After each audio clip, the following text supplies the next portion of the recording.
O homem possui muitas coisas que ele não adquiriu, mas herdou dos antepassados. Não nasceu tábula rasa, apenas nasceu inconsciente. Traz consigo sistemas organizados e que estão prontos a funcionar numa forma especificamente humana, e isso se deve a milhões de anos de desenvolvimento humano. Da mesma forma como os instintos dos pássaros de migração e construção de ninho nunca foram aprendidos ou adquiridos individualmente, também o homem traz de berço o plano básico da sua natureza, não apenas de sua natureza individual, mas de sua natureza coletiva. Esses sistemas herdados correspondem às situações humanas que existem desde os primórdios: juventude, velhice, nascimento e morte, filhos e filhas, pais e mães, uniões, etc. Apenas a consciência individual experimenta essas coisas pela primeira vez, mas não o sistema corporal e o inconsciente. Para estes, só interessa o funcionamento habitual dos instintos que já foram pré-formados de longa data. Arquétipo é, antes de tudo, unicamente uma virtualidade, uma existência potencial, uma possibilidade de pré-formação. Arquétipos são combinações de padrões e forças universalmente predominantes que habitam o inconsciente coletivo.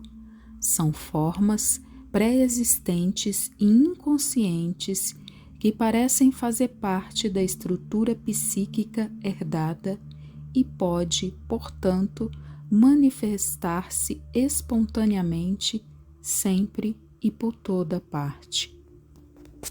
A mente humana possui estruturas universais, tal como o corpo humano, e elas podem ser descobertas através de um método interpretativo e comparativo. Essas estruturas universais seriam os arquétipos.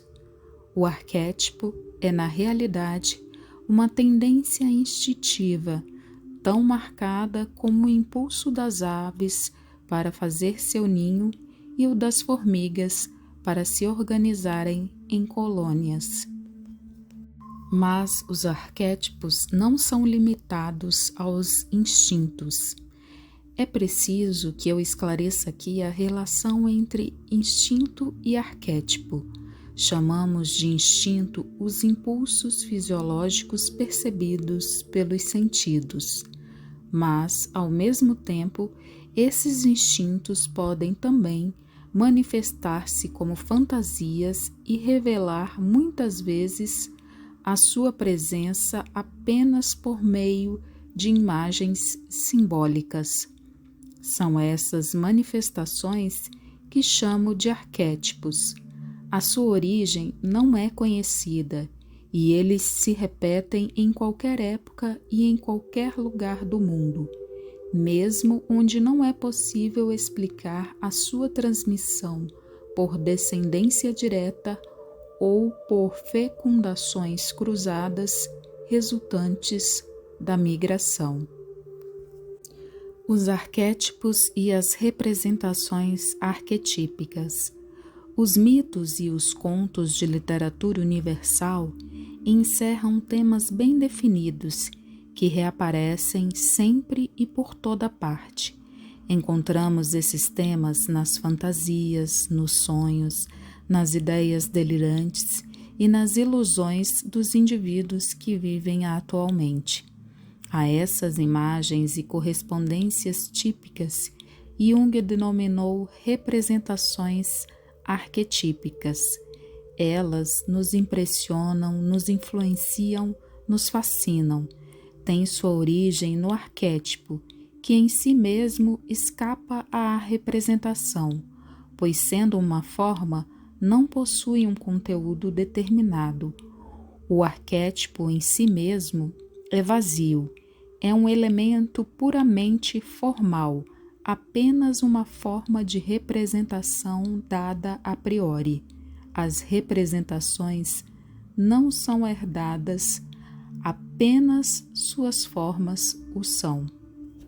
Sei que é difícil apreender esse conceito, já que estou tentando descrever com palavras uma coisa que, por natureza, não permite definição precisa. Mas, como muitas pessoas pretendem tratar arquétipos como se fossem parte de um sistema mecânico que se pode aprender de cor, é importante esclarecer que não são simples nomes ou conceitos filosóficos. São porções da própria vida, imagens integralmente ligadas ao indivíduo através de uma verdadeira ponte de emoções. Por isso, é impossível dar a qualquer arquétipo uma interpretação arbitrária ou universal. Ele precisa ser explicado de acordo com as condições totais de vida daquele determinado indivíduo a quem o arquétipo se relaciona.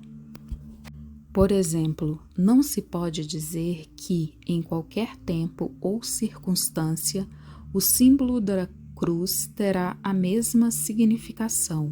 Se fosse assim, perderia sua luminosidade e vitalidade para ser apenas uma simples palavra.